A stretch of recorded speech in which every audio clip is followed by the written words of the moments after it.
mientras usted se acerca precisamente a este esquema que fue donde terminamos el domingo pasado. Usted recuerda que el tema que iniciamos tiene que ver con un retorno sobrenatural.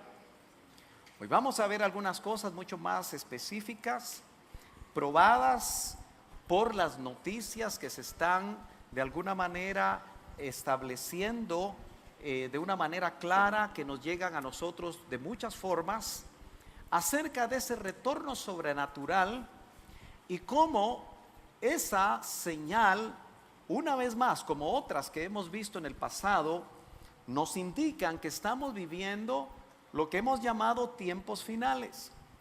Cuando decimos eso, no se asuste, porque indudablemente desde que Cristo vino hace 2000 años, han pasado 2 días de 1000 años, nosotros nos damos cuenta que ya desde la venida de Cristo se anunciaban los tiempos finales. Acuérdese que para Dios, que vive en una eternidad que no tiene principio y tampoco tendrá fin, al fin y al cabo 2 años pueden ser 2 minutos, 2 segundos para Él.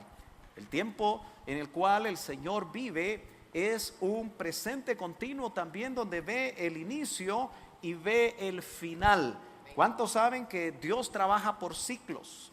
Como empezó la iglesia, nos decía el hermano Otto, mi pastor y pastor de muchos de ustedes, así va a terminar la iglesia.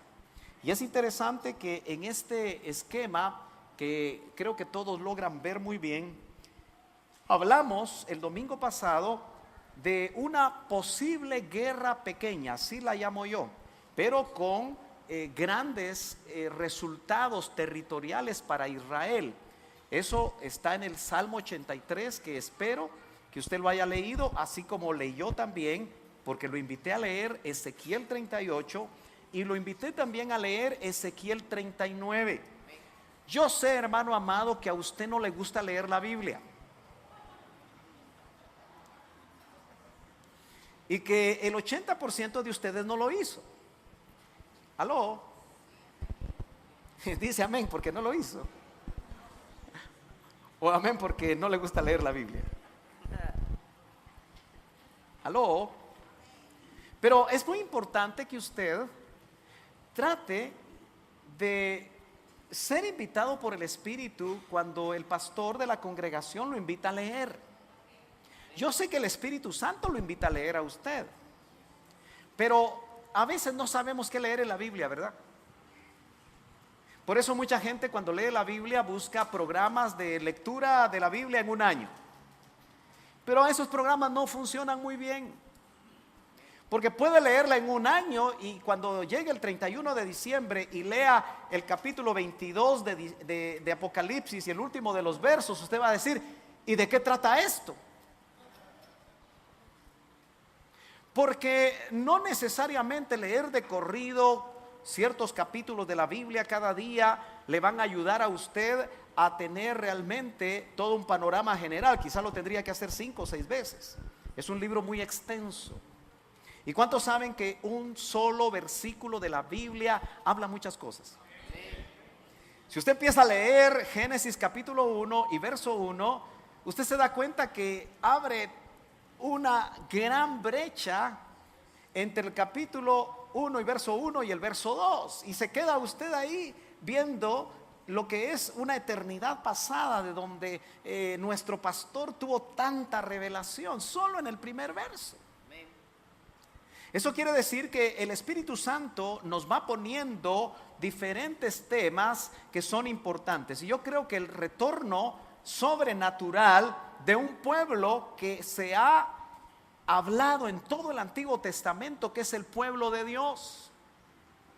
Y si ese retorno sobrenatural nos enseña a nosotros el tiempo que estamos viviendo, yo creo que vale la pena recordar que muy probablemente, y digo de esa manera porque en la escatología no podemos ser dogmáticos.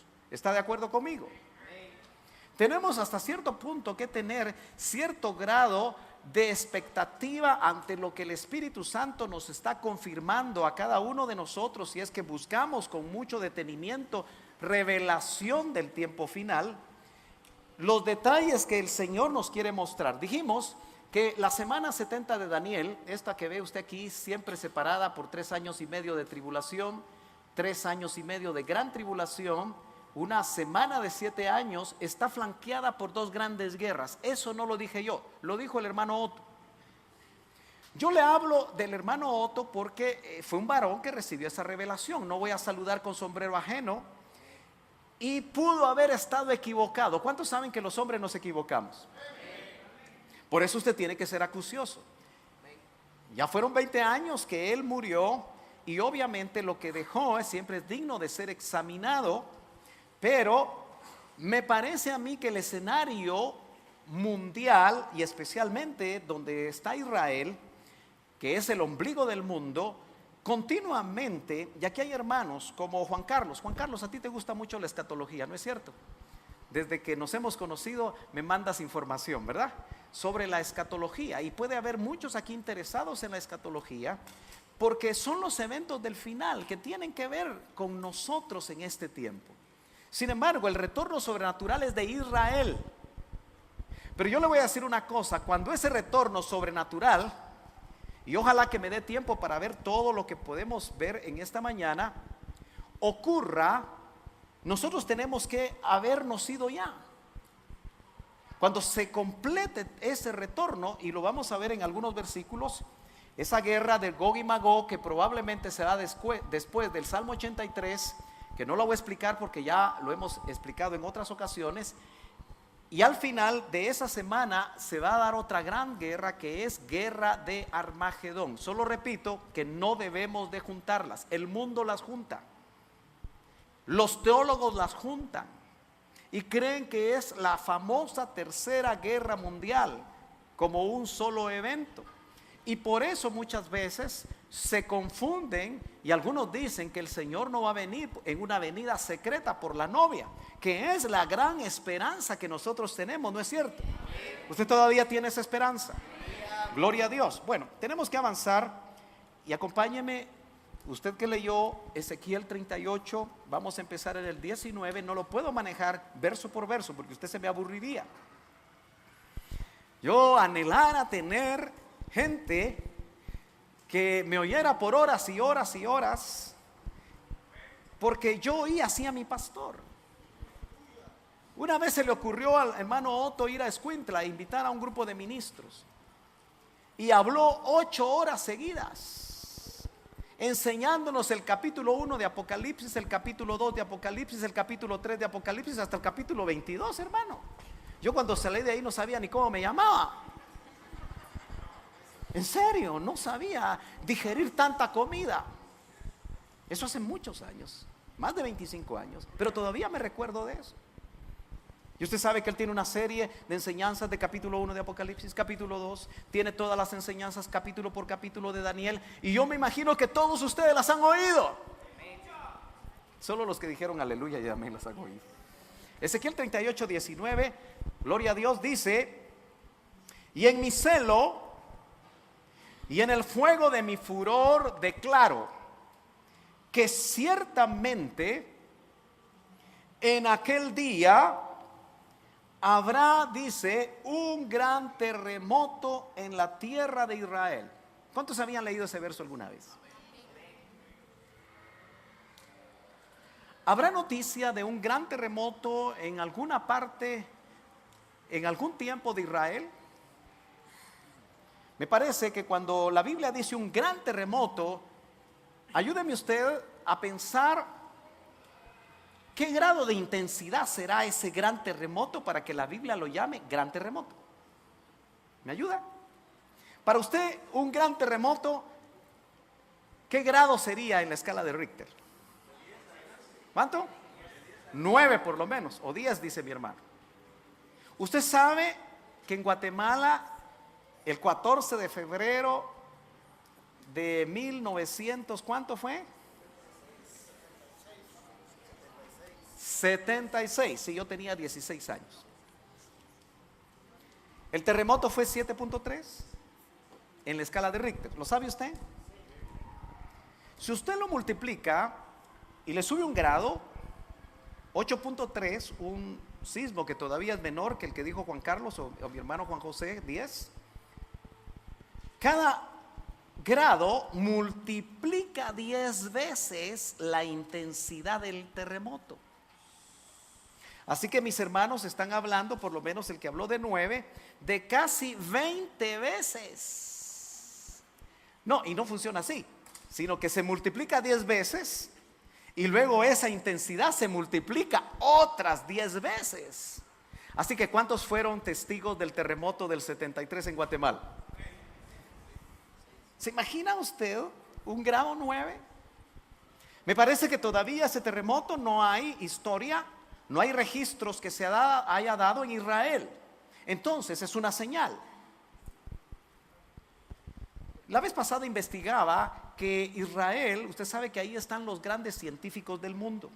Por lo menos la tercera parte de los judíos, aunque estén diseminados en diferentes lugares, han ganado la tercera parte de todos los premios Nobel. Y eso que están alejados de Dios. Yo quiero que usted vea lo que dice el apóstol Pablo en 1 Corintios 10, que todo lo que aconteció a Israel, al pueblo de Dios, es sombra y es figura para nosotros que hemos alcanzado el final de los siglos. ¿Usted se imagina qué haría Dios con nosotros si realmente fuéramos fieles? ¿Se imagina usted qué haría Dios con nosotros si realmente le buscáramos como Él anhela que le busquemos? ¿Se imagina qué haría Dios con nosotros en Guatemala y en nuestros lugares donde vivimos, nuestros vecinos y nuestros familiares, si vieran realmente a Jesucristo en nuestras vidas? Pero el pueblo de Israel, dice la Biblia, que probó al Señor 10 veces. Y aquí habla del furor de Dios. Yo meditaba esto. Parece ser que nos han hablado demasiado de un Dios que ama. Nos han hablado mucho de un Dios de gracia.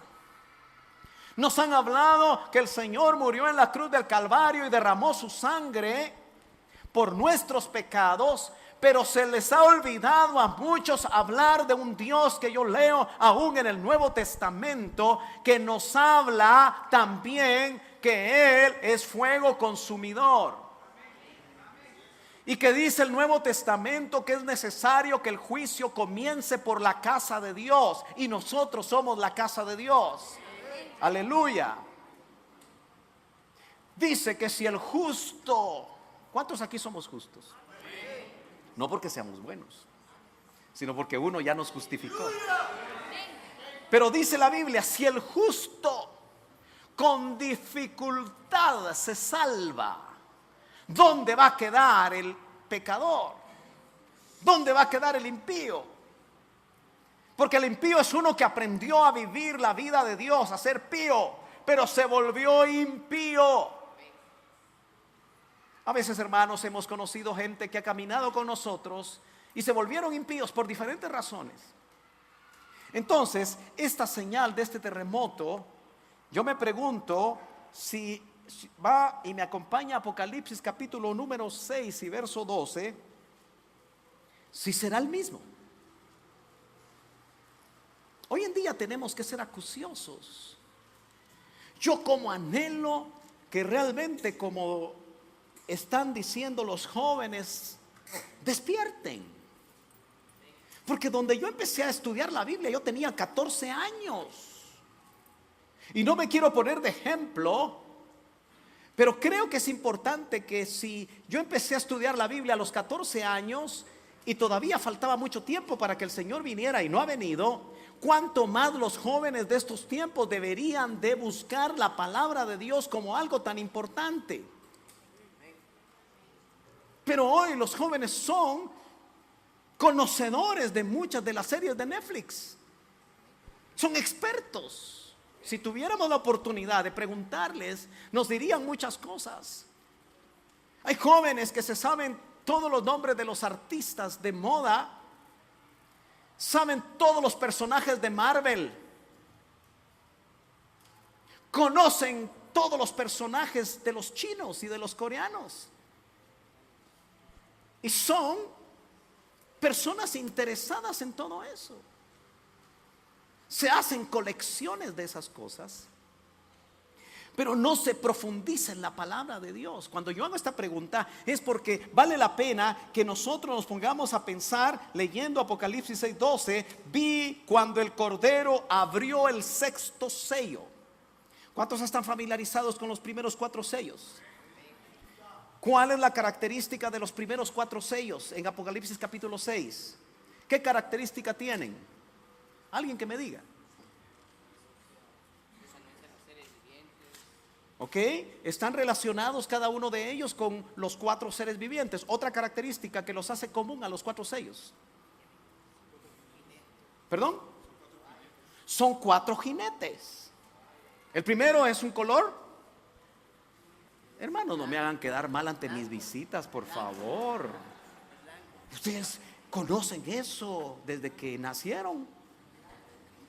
Ninguno de ustedes cabalgó en un caballo blanco, ¿verdad? El segundo, ¿caballo qué? Bermejo o rojo. El tercero, negro. Y el cuarto, amarillo. Bueno, la mayoría están viendo que no es un amarillo, es un verde amarillento. Bueno, pero eso lo vamos a dejar ahí. Qué bueno. ¿Qué tiene que ver? ¿De qué habla el quinto sello? ¿Alguien sabe de qué habla el quinto sello? ¿No? Bueno, lea la Biblia en capítulo 6, busque ahí.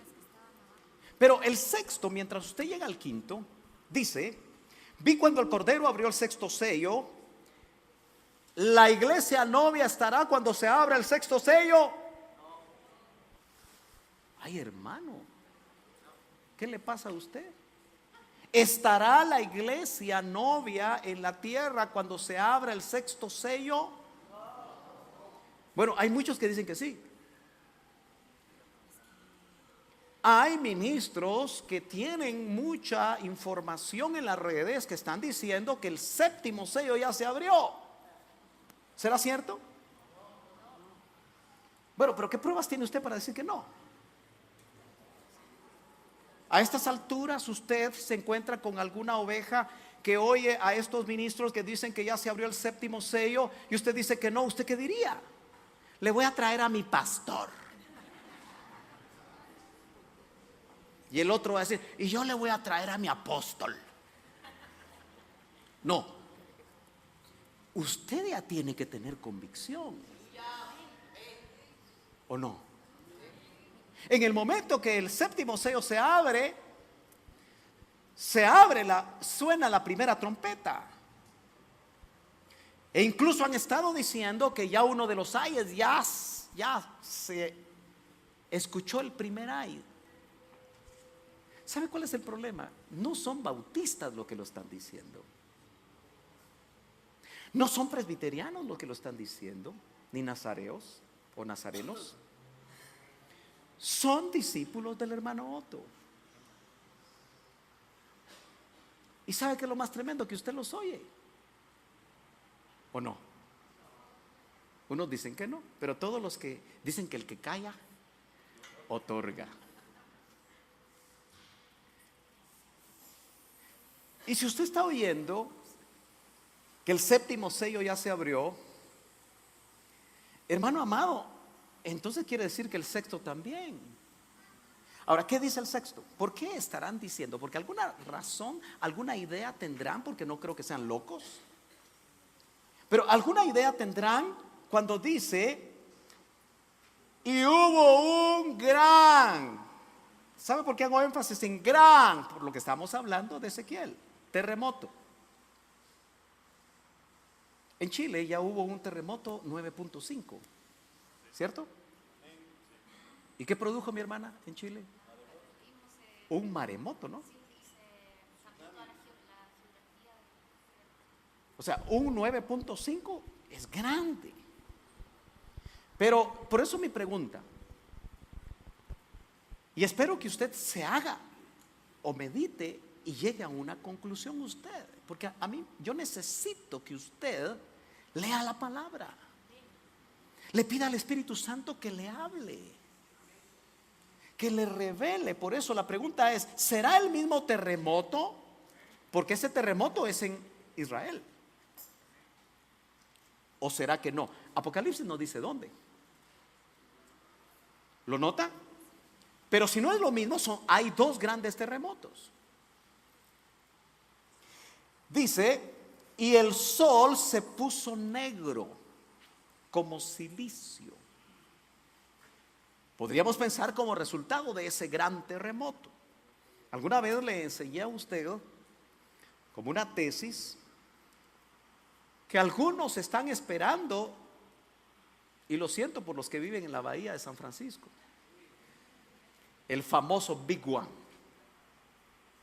que dice que va a ser aproximadamente grado 13.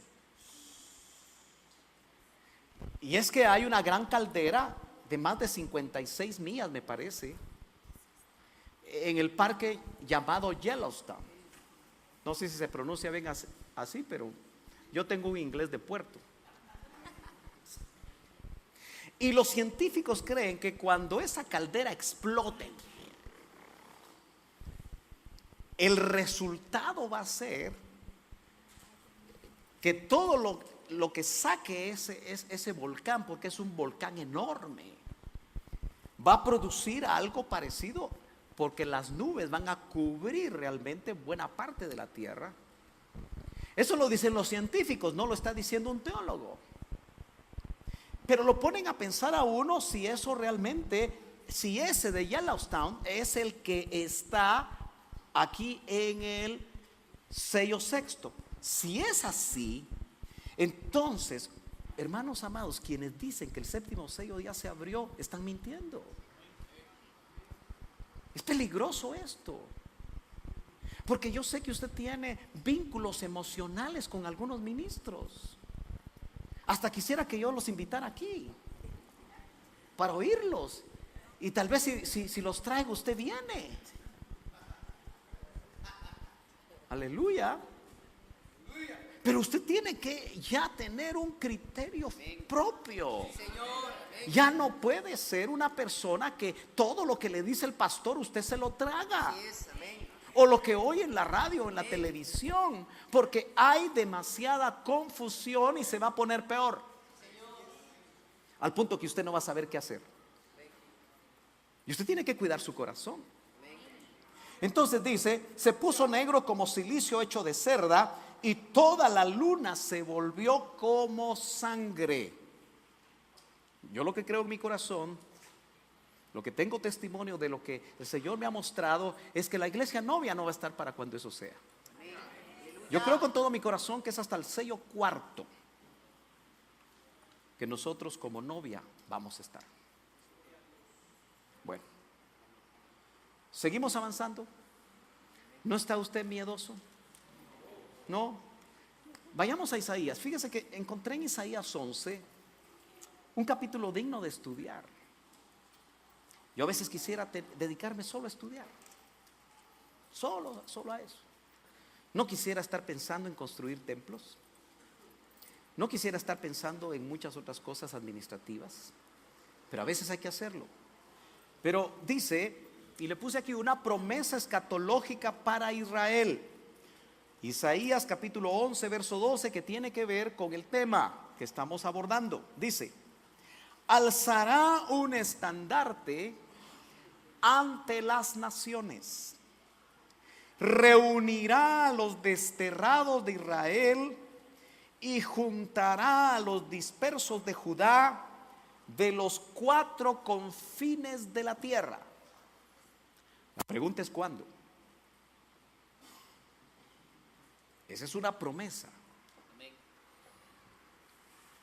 No crea que yo quiero presumir de que tengo varias cosas electrónicas, pero hoy en la mañana me llamaba la atención algunas cosas porque me encontré con un cuadro muy interesante. Y en este cuadro pude notar que para 1900 en Europa había cerca de 9 millones de judíos. En 1900. Para 1942, antes de que empezara la Segunda Guerra Mundial, había 9.237.000 314 judíos. ¿Cuántos saben que hubo un holocausto en la Segunda Guerra Mundial? Que todavía los iraníes dicen que es un cuento. Usted sabe que hay mucha gente que dice que eso es solamente propaganda, pero las estadísticas no mienten.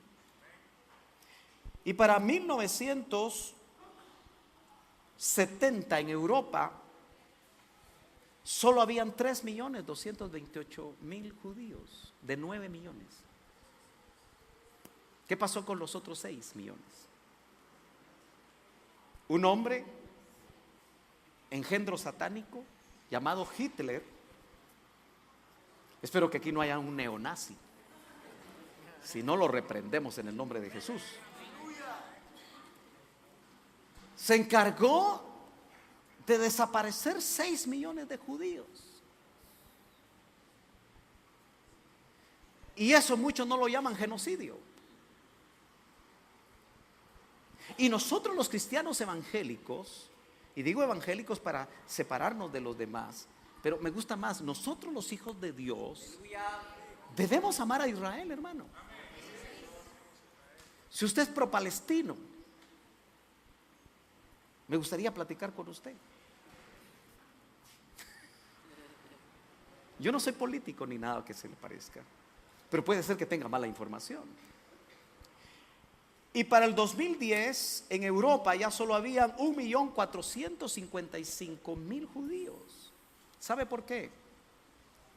Porque desde 1948, cuando se estableció Israel como nación hace 70 años, muchos de esos judíos han estado emigrando para Israel hasta el día de hoy.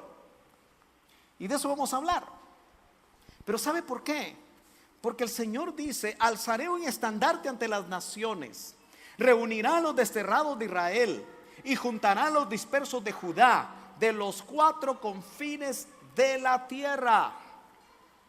Ahora, acompáñenme a leer rápidamente el contexto de este verso.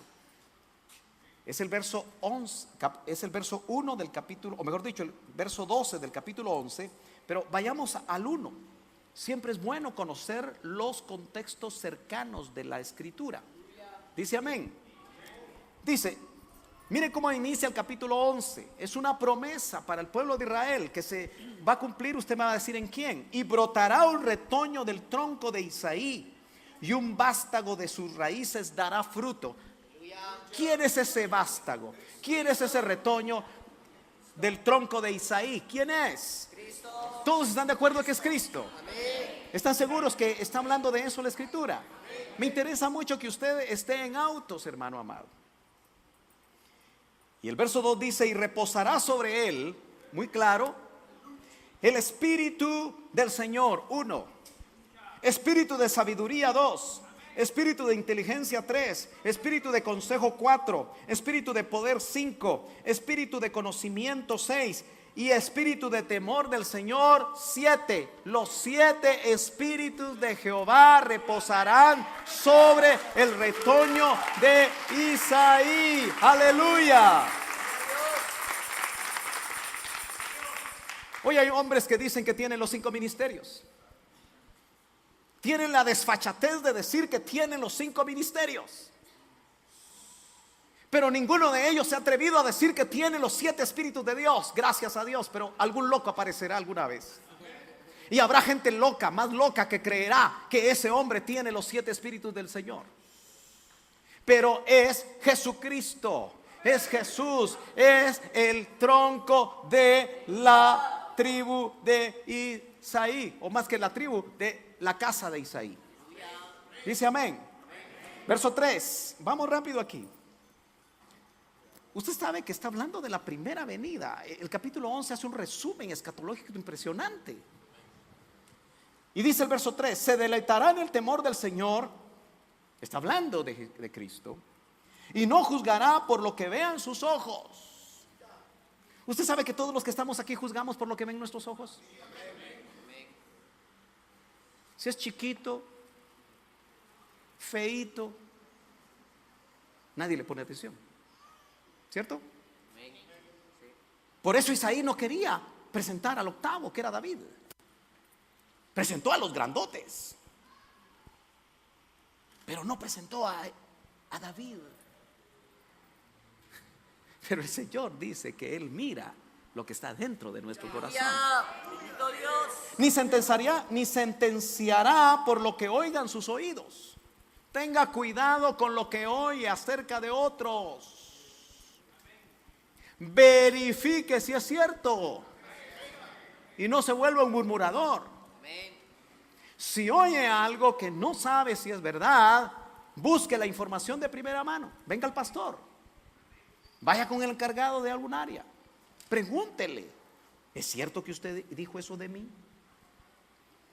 Porque me dijeron que usted dijo en un ensayo de alabanza, o que en una reunión de esto y lo otro. Porque, hermanos, somos menos chismosos.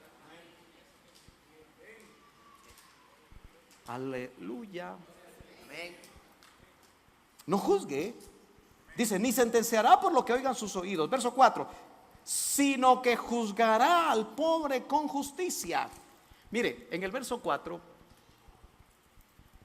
¿sí?, ya no habla de la primera venida. En el verso 4 habla de la segunda venida, porque note lo que dice: sino que juzgará al pobre con justicia y fallará con equidad por los afligidos de la tierra, herirá la tierra con vara de su boca y con el soplo de sus labios matará al impío. Eso no se va a cumplir sino en el milenio. ¿Está de acuerdo conmigo? Porque se va a sentar en el trono de David. Hermano amado, por favor, ¿está siguiendo usted? Diga amén cuando usted esté de acuerdo. Yo sé que algunos están escribiendo, otros están haciendo otra cosa, pero se vale decir amén cuando uno está escribiendo, ¿no me cree? Gloria a Dios. Y dice el verso 5: la justicia será ceñidor. Mire, ahora vienen características del milenio. Mire cómo en el capítulo 11 se abre un resumen escatológico desde la primera venida y la segunda venida. Pero ojo, porque hay una venida secreta. Pero ahorita estamos hablando de Israel, porque en su primera venida Él vino a lo suyo vino, mas los suyos no le recibieron. San Juan 1:12, ¿se acuerda? Dice el verso 5: la justicia será ceñidor de sus lomos y la fidelidad ceñidor de su cintura. Está hablando de un personaje que es Cristo. Verso 6: el lobo morará con el cordero. ¿Cuándo va a ser eso realidad? ¿Estamos de acuerdo que es en el milenio? Hermano, le van a cambiar la ecología a los animales. Ponga usted un lobo con un cordero ahora, ¿y qué va a pasar? Se lo almuerza. ¿Estamos de acuerdo? Pero aquí dice: el lobo morará con el cordero y el leopardo se echará con el cabrito. El becerro y el leoncillo y el animal doméstico andarán juntos y un niño los conducirá. Verso 7: la vaca y la osa pasarán, sus crías se echarán juntas, y el león como el buey comerán paja. Hoy no come paja el león, come venado y todo lo que le pongan enfrente. Eso está hablando del milenio en pocos versos. Es el contexto, no se le olvide, del verso 12, que está hablando de un retorno. Hubo una diáspora y ahora están retornando. Entonces note, dice: no dañarán ni destruirán. Verso 8, perdón. El niño de pecho, ¿sí? Ahorita ponemos el 8. Ahí está. Jugará junto a la cueva de la cobra. Hilmer, ¿pondrías a Génesis cerca de una cobra? Nunca. Pero aquí, hermano, parece fantástico. ¿Usted cree que la Biblia es cierta? ¿Cree que esto realmente sea realidad? ¿O es tontera de algunos judíos trasnochados que escribieron hace muchos años un libro como este? ¿Usted tiene testimonio que esta es palabra de Dios? Entonces dice: El niño de pecho jugará junto a la cueva de la cobra, y el niño destetado extenderá su mano sobre la guarida de la víbora. Cambiaron la ecología. Eso es en el milenio. No dañarán, dice el verso 9, ni destruirán en todo mi santo monte, porque la tierra estará llena del conocimiento del Señor, como las aguas cubren el mar. Bueno, ¿estamos de acuerdo que eso es en el milenio?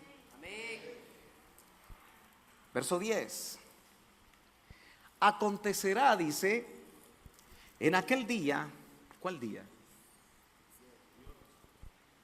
¿Cuál día? ¿El contexto de qué viene hablando? ¿De qué viene hablando? Del milenio. Nos quedamos en el milenio. Usted sabe que no hay cronología en la Biblia, ni hay orden. Los números de los versos no los pusieron. Y a veces no sabemos exactamente si está hablando adelante o atrás. Pero está hablando en aquel día. Y si somos cuidadosos con una hermenéutica sana, nos vamos a dar cuenta que está hablando de ese día del que está describiendo. ¿Estamos de acuerdo? No estamos forzando nada. Acontecerá en aquel día que las naciones acudirán a la raíz de Isaí. Eso es Israel. Y eso va a ser en el milenio. Hay muchos pasajes paralelos. Que estará puesta como señal para los pueblos. Usted sabe que esa es la promesa que tiene Israel. Incluso hay un pacto palestino que les va a devolver la tierra que tuvieron antes. No habrá tanta gente, no habrá ONU, no habrá ningún organismo internacional que les va a querer quitar la tierra, no habrán naciones ya que los van a querer desaparecer, sino que se va a cumplir lo que a ellos les está dedicado. Que estará puesta como señal para los pueblos y será gloriosa su morada. Verso 11. ¿Nota que es contexto? Entonces, lo lee acá. Entonces acontecerán aquel día. Otra vez pregunto, ¿qué día? Hermanos, ¿estamos de acuerdo con lo que quiero trasladarles? El Señor ha de recobrar de nuevo con su mano por segunda vez. ¿Cuándo fue la primera? Eso me preguntaba el Señor hoy. ¿Y cuándo fue la primera? Entonces me puse a investigar. En el año, o mejor dicho, en el siglo VIII antes de Cristo, fue la primera diáspora donde las 10 tribus fueron desaparecidas de Israel por el imperio asirio. 200 años después, en el siglo VI, le tocó a Judá. El imperio babilónico se lo llevó. Pasaron 70 años, usted sabe de eso. Era lo que andaba buscando Daniel, investigando, y el mensaje le vino 21 días después, usted recordará también eso, donde regresaron a la tierra los judíos. Pero no regresaron todos. Entonces aquí dice, el Señor ha de recobrar de nuevo con su mano. Entonces yo veo que hay 2 retornos. No es difícil pensar en 2 retornos, ¿no es cierto? Porque aquí dice, el Señor ha de recobrar de nuevo con su mano por segunda vez. Y es que la primera vez está sucediendo ahorita, porque esta es, si usted lo nota, en el milenio. Porque ¿de qué veníamos hablando? ¿Lo está notando? Es de estudiarlo, es de meditarlo. Porque actualmente, querramos o no querramos, y ojalá que tenga tiempo y usted todavía me brinde su paciencia para ver algunas cosas muy rápidas, usted se va a dar cuenta que a Israel están retornando de todas partes del mundo. Es la primera vez. Y esa es la señal para nosotros. Que o nos consagramos, hermanos amados, o nos quedamos. ¿Sabe por qué le hablé del terremoto? Del gran terremoto. Porque si usted y yo estamos aquí en la tierra, cuando se dé ese gran terremoto, señal clara que nos quedamos. ¿Aló? Y es que cada uno de nosotros tenemos que juzgar cómo está nuestra vida. Ni siquiera nosotros, con los ojos del Espíritu. ¿Se acuerda que Pablo decía: yo no me preocupo por lo que dicen los demás de mí? Se lo estoy parafraseando.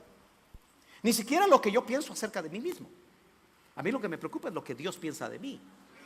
Y eso es lo que nos tiene que preocupar a nosotros. Y yo estoy seguro que el Espíritu Santo le está hablando a usted cada día acerca de cómo está usted. Y no lo puede engañar. No se puede disfrazar de religioso. No se puede cargar de privilegios creyendo que de esa manera va a agradar a Dios, si su corazón está mal. Porque Dios nos conoce tal y como somos. Él sabe si estamos aquí sentados después de habernos echado una gran pelea con la esposa. Él sabe qué cosas hemos hecho antes de venir aquí a servir o a venirnos a sentar. ¿Cierto o no es cierto? A Él no lo podemos engañar. Entonces dice: al remanente de su pueblo que haya quedado en Asiria, de Egipto, de Patros, de Cus, de Elam, de Sinar, de Hamat y de las islas del mar. Note que no solo está hablando de la diáspora hacia Siria, está hablando de Egipto, está hablando de las islas. Y es que, hermano amado, qué duro ha sido el trato con Israel. Nosotros no estamos conscientes de cómo el Señor al pueblo que llamó la niña de sus ojos la ha castigado, la ha disciplinado. Y yo no puedo, hermano, dejar de pasar, porque algunos de ustedes de repente se van a levantar y se van a ir dentro de un ratito, un pasaje que me ha estado, va de rebotar en la cabeza. Y solo quiero ver si es el capítulo 9 de Romanos o si es el capítulo 11. Me parece que es el 11, déjeme ver. Es el 11. Verso 11, Capicúa. 11, 11. Capítulo 11 y verso 11. Me voy a salir un poquito de aquí, pero tiene que ver con lo mismo. ¿Está aquí conmigo? Algunos les veo una cara de aburrimiento. Pero mire, hermano, yo no quiero ser pesado. Pero en la tribulación vamos a ver si vamos a estar aburridos. ¿Aló? Dice: digo entonces, ¿acaso tropezaron para caer? De ningún modo. Pablo está haciendo o recibiendo revelación de lo que le ha pasado al pueblo de Israel. Él era judío, pero por su transgresión ha venido la salvación a los gentiles para causarles celos. Y todos los que estamos aquí somos gentiles. Y si su transgresión es riqueza para el mundo y su fracaso es riqueza para los gentiles, ¿cuánto más será su plenitud? Israel tiene futuro, pero es el remanente al que le van a abrir los ojos. Pero a vosotros hablo, gentiles. Domingo 4 de noviembre de 2018 en la ciudad de Guatemala, en la iglesia de Cristo Betel. Entonces, puesto que yo soy apóstol de los gentiles, decía el apóstol Pablo, honro mi ministerio. Si en alguna manera puedo causar celos a mis compatriotas y salvar a alguno de ellos. Porque si el excluirlos a ellos, ojo, es la reconciliación del mundo, ¿qué será su admisión? Sino vida de entre los muertos. El futuro de Israel es glorioso. Si el primer pedazo de masa es santo, estoy en Romanos 11:16, por si se perdió, también lo es toda la masa. Y si la raíz es santa, también lo son las ramas. Note las analogías que está pintando el apóstol. Pero si algunas de las ramas fueron desgajadas y tú todos nosotros, los Chapinlandia, siendo olivo silvestre. No se haga, hermano, aunque tenga apellido de alcurnia. Usted es acebuche. Amén. Sí, Señor. Somos acebuche. Así es. Olivo silvestre. Amén. ¿Me está siguiendo? Amén. Fuiste injertado entre ellas. ¿Dónde fuiste injertado? Donde se desgajó las naturales. Y fuiste hecho participante con ellas de la rica savia de la raíz del olivo, porque el olivo es Cristo. Bendito Dios. Hermano, el olivo no es Israel. El olivo es Cristo, Aleluya. porque Él es el que nos sustenta con su savia. No seas arrogante para con las ramas. A través de la historia, los cristianos han desechado a Israel. El concepto de ser nosotros el nuevo Israel o el Israel de Dios en ningún momento quita el hecho de que ellos sigan siendo pueblo de Dios y tengan un futuro. Lo dice la Biblia. Pero si eres arrogante, recuerda que tú no eres el que sustenta la raíz. Le está hablando a nosotros los gentiles, sino que la raíz es la que te sustenta a ti. Dirás entonces, las ramas fueron desgajadas para que yo fuera injertado. Muy cierto, fueron desgajadas por su incredulidad. Y muchos de nosotros somos incrédulos. Pero tú por la fe te mantienes firme. Si es que tienes fe. No seas altanero, sino teme. Estoy solo leyendo la Biblia. Porque si Dios no perdonó a las ramas naturales, tampoco a ti te perdonará. Mira pues la bondad y la severidad de Dios, severidad para con los que cayeron, pero para ti bondad de Dios, y permaneces en su bondad. De lo contrario, también tú serás cortado. No podemos cantar victoria.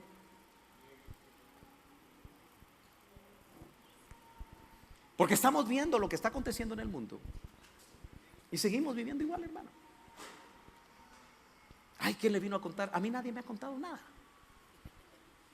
Tú tienes que saber cómo estás viviendo.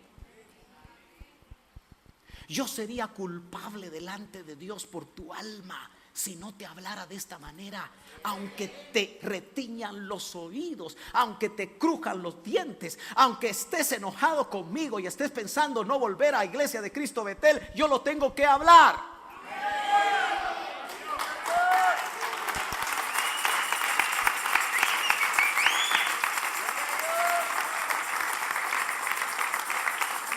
Y dice, y también ellos, si no permanecen en su incredulidad, serán injertados. O sea, Dios va a injertar otra vez a su pueblo. Bendito Dios.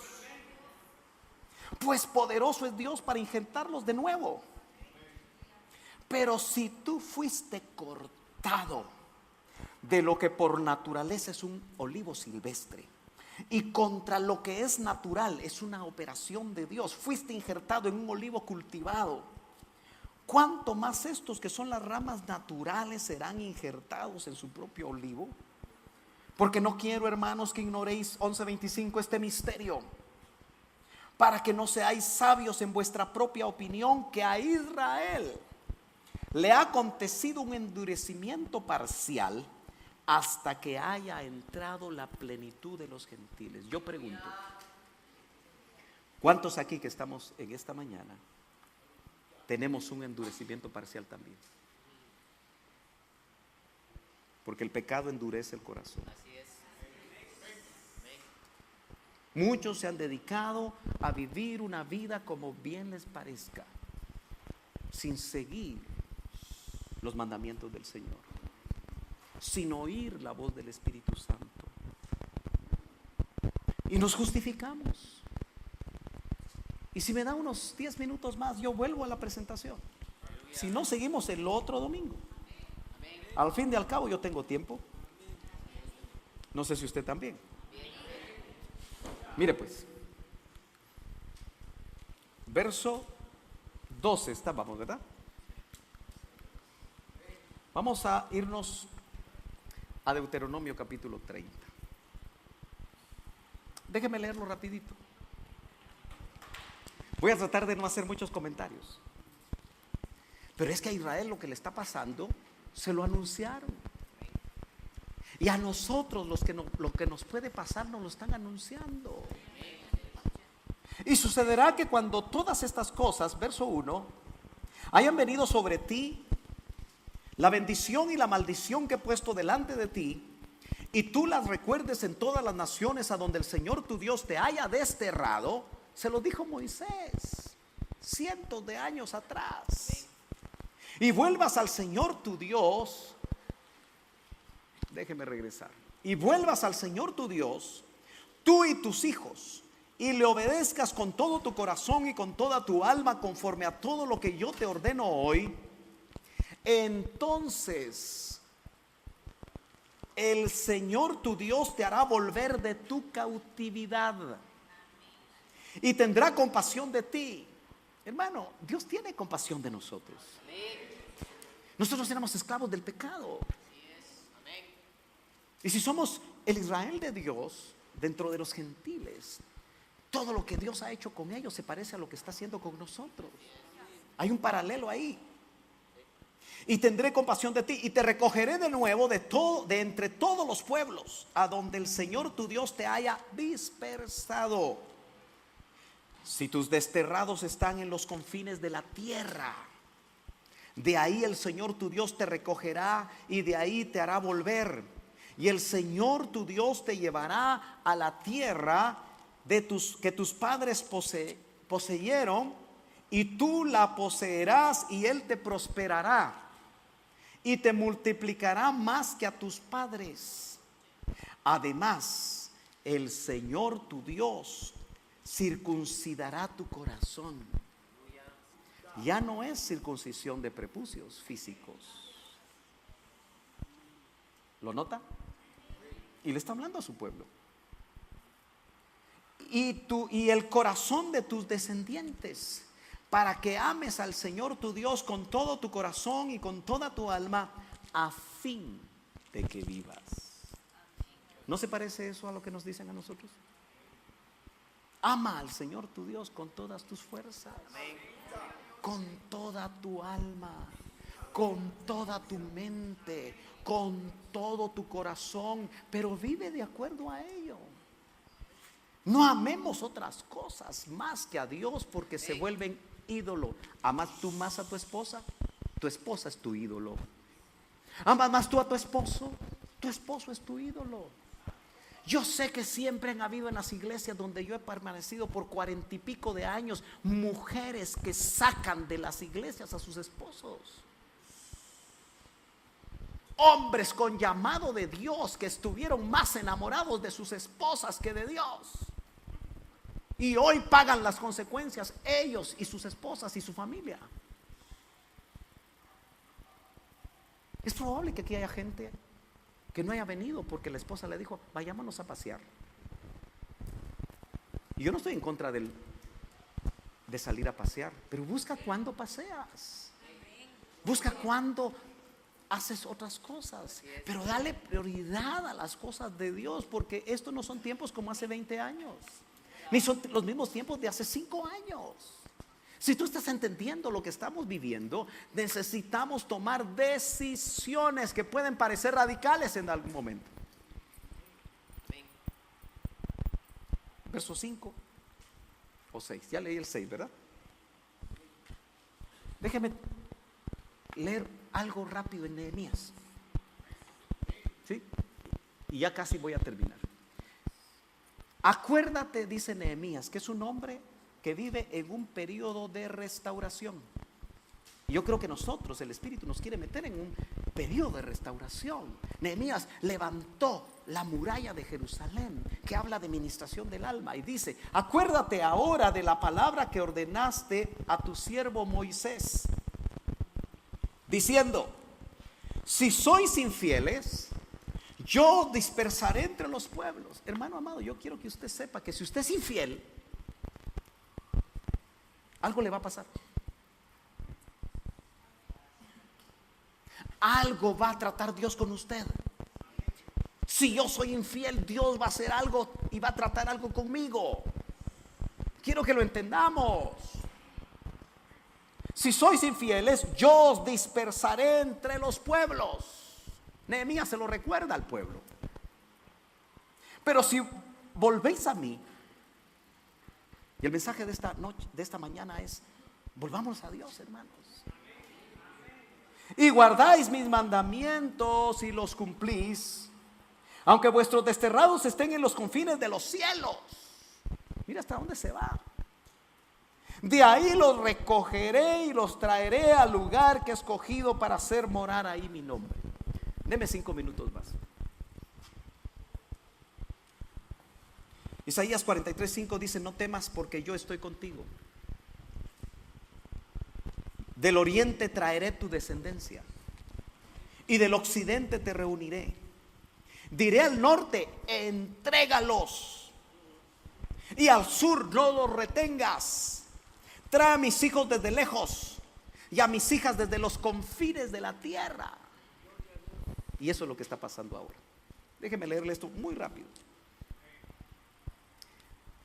Estos son infogramas que parten del 2010, donde los judíos, aunque parezcan cantidades menores, entraron 16,000 en el 2010, 16,000 en el 2011, 16,000 en el 2012, 16,000 en el 13, pero en el 14 entraron 24,000 y en el 15 iban por 24,500 judíos de todas partes del mundo regresando. Esto está solo hasta el 2014. Puede ser que hoy estén regresando 50,000. Ahora, note, se le da bienvenida a 239 judíos norteamericanos. Hermano Esaú y hermano, ustedes son salvadoreños, Edwin. Y ustedes tuvieron que viajar a Estados Unidos, quizá con muchos peligros, pero han encontrado una vida mejor, ¿no es cierto? Este hombre tiene una constructora en Estados Unidos. Le pagan en dólares. Aleluyita. Pero óigame, si tuvieran que salir de Estados Unidos y venir y volver a sus países, yo sé que lo pensarían 2 veces, porque la inseguridad, el desempleo, la violencia y tantas cosas de los países centroamericanos todavía está peor que antes. Los judíos en cualquier parte del mundo, como Norteamérica, es gente con mucho dinero. La gran mayoría de ellos tienen dinero. Para que vuelvan 239 judíos de Norteamérica, yo no voy a leer las noticias, solamente se lo voy a leer en los titulares. Miembros de una tribu perdida de la India, en la India, establecen su hogar en Israel con un casamiento grupal. Eso apenas en agosto del 2018. Mayo, el dueño del Chelsea. ¿Cuánto les gusta el Chelsea? No me gusta el Chelsea. Es un hombre que debe tener plata para ser dueño de un equipo de esa categoría, ¿no es cierto? ¿Quién juega en el Chelsea? Ahorita va a ver usted cómo leen la Biblia los hermanos. ¿Qué famoso ha jugado en el Chelsea? A ver, ayúdenme. Ya se pusieron todos tímidos. ¿Quién? Drogba. Un africano, ¿verdad? ¿Saber cuántos millones pagaron? Ese hombre dice que regresó a Israel a vivir. ¿Qué está haciendo que esos hombres se estén volviendo a un lugar donde les tiran morteros a cada rato? Sencillamente el plan de Dios. ¿Lo está notando? Registran en Francia éxodo de judíos por ola de terrorismo. Judíos huyen de Venezuela por la violencia política.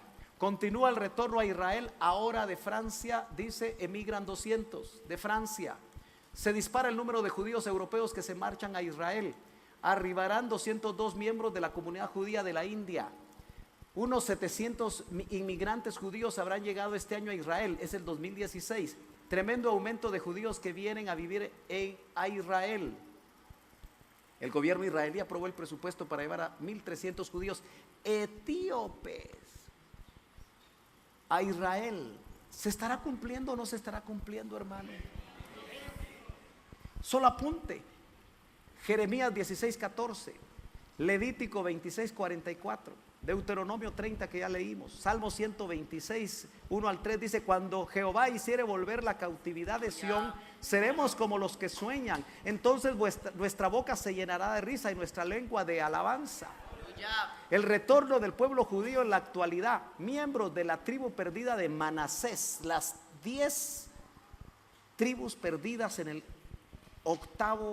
el siglo 8 antes de Cristo. En el 2015 empiezan a regresar de la India. 200,000 judíos piensan escapar de Francia en el 2015. Judíos de Ucrania regresan a Israel. Una de las tribus perdidas, la de Manasés, vuelve desde India. Regresa al hogar la tribu perdida de Israel desde Etiopía. Y aún faltan muchos por llegar. Mire lo que dice este autor. Un estudio de la Universidad Hebrea de Jerusalén publicado por el profesor, no soy yo, es un tocayo, Sergio Della Pergola, debe ser italiano, ¿verdad? ¿Cómo? Della Pergola. El experto en demografía judía se da cuenta de que hay 14.5 millones de judíos en el mundo. Son poquitos, hermano. Los datos, incluso si no es preciso, debido a los desacuerdos sobre los registros, siguen siendo revisados por el Ministerio del Interior, que muestran que solo el 43% de los judíos del mundo han vuelto a la tierra prometida. Todavía hay algunos meses y algunos años, por lo que parece, ¿verdad? Aunque el Señor puede volver hoy. Pero ¿nota usted que se ha acelerado una señal para ellos que debe ser una señal para nosotros? Amén. Dice amén. Amén. Gloria a Dios. ¿Terminamos? ¿Cuántos dicen amén si terminamos? Muchos aquí no son sinceros. ¿Cuántos dicen amén que terminemos? Ah, qué bueno que sean sinceros. Terminamos con un verso en Ezequiel 39, 27. Todavía está el compromiso de seguir leyendo. Hermano, acostúmbrese a encontrar hallazgos personales en la palabra del Señor. Que a usted lo bendiga. Que sean remas que el Espíritu Santo pone para hablarle a usted y a su familia. Dice amén. Ezequiel 39, 27 dice: cuando yo los traiga de entre los pueblos, volvemos otra vez a Ezequiel, y los reúna de las tierras de sus enemigos, porque ellos viven en tierras de enemigos, seré santificado en ellos ante los ojos de muchas naciones.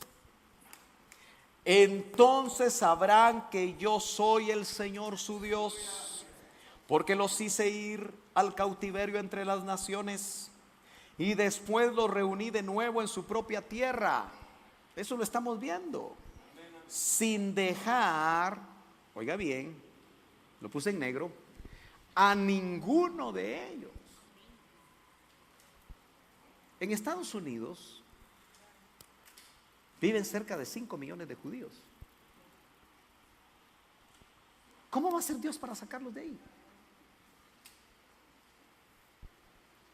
¿Les va a mandar terroristas que los maten en sus sinagogas como acaba de suceder? ¿Va a provocar el tercer caballo negro una debacle económica que los haga volver a su tierra? Yo no sé. Pero la Biblia dice: sin dejar ahí a ninguno de ellos, no les ocultaré mi rostro, no les ocultaré más mi rostro, porque habré derramado de mi espíritu sobre la casa de Israel, declara el Señor Dios. Pero primero va a derramar sobre la iglesia novia una lluvia tardía, que será mayor que la primera. Sobre aquellos que estemos preparados. Yo termino con un minuto más. Yo le decía al Señor: ¿cómo les digo que se preparen? ¿Cómo me preparo yo? ¿Cómo preparo a mi familia? ¿Y sabe qué me decía el Señor? Ustedes no se pueden preparar.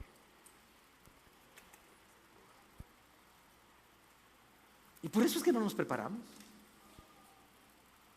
Yo los voy a preparar a ustedes. Ustedes no pueden.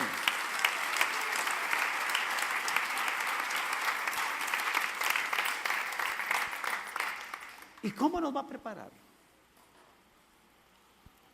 Lo que me dijo fue: solo déjense. Lo único que tenemos que hacer es dejarnos. Porque el Espíritu que mora dentro de nosotros, de alguna manera dice que sube a lo profundo del corazón de Dios y conoce lo profundo del corazón de Dios, y es en el corazón del Padre que está el día y la hora.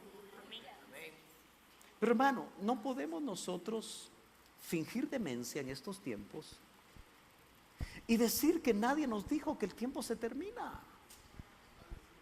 El mismo Espíritu te está diciendo dos cosas: o que el Señor te va a llevar, porque esa es la primera inminencia. Yo se lo he dicho muchas veces. No importa la edad que tú tengas, no importa que no te hayas casado, no importa que no hayas hecho todos tus planes, pero el Señor te puede llevar. El Señor me puede llevar, ¿cierto? Se lleva al niño, se lleva al joven y se lleva al anciano. Y si te va a llevar, el tiempo que te quede en la tierra, el Espíritu te va a dar testimonio cómo lo tienes que vivir. ¿Vas a seguir hablando las mismas palabras que hablas ahora? ¿Vas a seguir viviendo la misma amargura de siempre? ¿Vas a seguir dando el mal testimonio que a veces podemos dar? Y eso que es solo la primera inminencia. La otra es cuando viene Él. Entonces tenemos que tener oídos. Y lo que el Señor está diciendo es: déjense. Por eso el peor enemigo soy yo para mí mismo. El peor enemigo eres tú para ti mismo. Y lo que el Señor está diciendo es: déjate. Termino. Disculpe que le diga esto, pero Pedro estaba mal. No podría estar peor. Se había negado al Señor después de haber dicho que daba su vida por él. Fanfarrón. Era un fanfarrón. Y muchos de nosotros somos fanfarrones. A veces hacemos alardes de fe. Y lo negó 3 veces, como se lo había dicho el Señor. Yo creo que Pedro no se ahorcó igual que Judas, porque indudablemente Dios iba a tener misericordia de él. Porque fue terrible lo que hizo. Pero muchos hacemos más o menos lo mismo con nuestros actos. Negamos al Señor con nuestra vida. Tomás estaba mal, incrédulo. Si yo no meto mi mano aquí en el costado del Señor, no voy a creer. ¿Qué sentiría Tomás cuando el Señor se le apareció? Que llegó solo por él, porque el domingo pasado, por eso yo a veces me pregunto los que fallan los domingos, porque al fin y al cabo la mayoría de ustedes solo viene el domingo. ¿Será que va a haber un domingo en el que no vas a venir y el Señor sí vino? Porque andabas en tus cosas sociales. ¿Aló? Señor.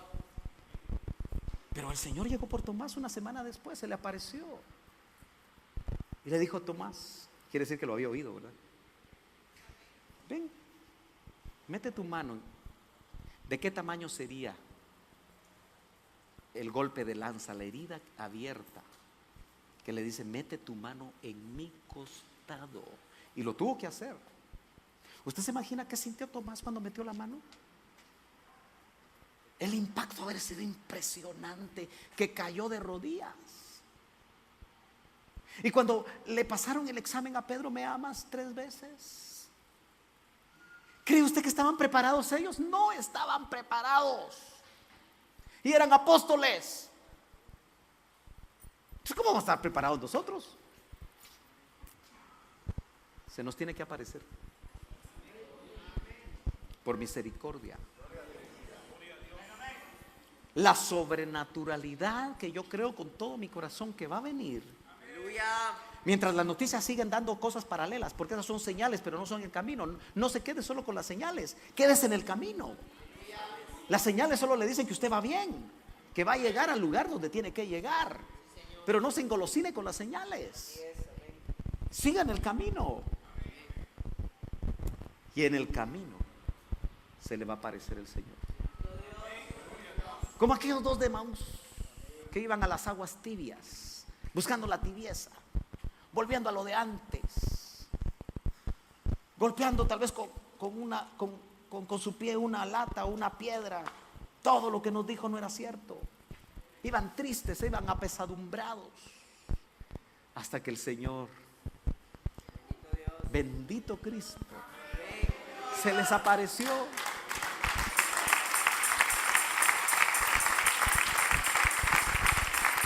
Ojalá que nosotros no vayamos en un camino para pecar cuando Él se nos aparezca, porque una sola mirada de sus ojos nos va a indicar qué tan mal andamos. Él interceptó a esos dos hombres, y yo no sé qué operación tenía él, pero aparentemente su cuerpo resucitado, su cuerpo espiritual podía cambiar de forma porque no lo reconocieron. Pero les dijo: tan tardos de corazón sois, que no pueden recordar lo que yo les dije antes, que estaba en las Escrituras. ¿Cómo nos va a encontrar el Señor y nos va a decir cuántas veces les repetí una y otra y otra y otra vez mi palabra? Y no iban hacia donde tenían que ir, porque ellos tenían que estar en Jerusalén. No se vayan de Jerusalén. Van a venir instrucciones exactas, van a venir instrucciones personales, que tú vas a tener que tomar la decisión si lo haces o no lo haces. Yo le aseguro que los demás sabían que no se tenían que ir de Jerusalén y se fueron. Ojalá que la gracia de Dios, porque hay una gracia que va a venir. Pero ojo, el rema de esta mañana es que tú te dejes. Yo puedo terminar mi garganta predicándoles a ustedes y tal vez no obtener mucho resultado, igual que lo hizo el hermano Otto, que se le terminó la garganta, y cientos de gente que lo oyó siguen ahí, siguen por todos lados, se fueron a un montón de lugares donde les predican otro evangelio. Entonces no es garantía, pero el Señor lo que te quiere decir esta mañana, ante lo que se ve afuera, ante las señales de un retorno, porque es un retorno sobrenatural, nosotros nos detengamos y le digamos al Señor que estamos dispuestos a que Él nos trabaje, a que Él nos prepare, que tenga misericordia de nosotros, y no solo de nosotros, sino de nuestros hijos. Yo vuelvo a repetir lo que alguna vez el hermano Otto dijo a toda esa congregación tan grande. Por eso el número no es tampoco garantía, porque muy pocos oyeron lo que tenían que oír. Él les dijo: conságrense. Si no quieren hacerlo por ustedes, conságrense por sus hijos.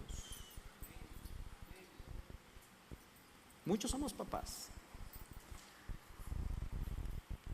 Ahora nos acercamos muy rápidamente a ser abuelos, pero nos debemos de consagrar. Solo dejémonos, póngase de pie.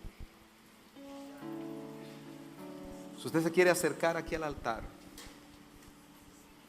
porque el Espíritu Santo lo está empujando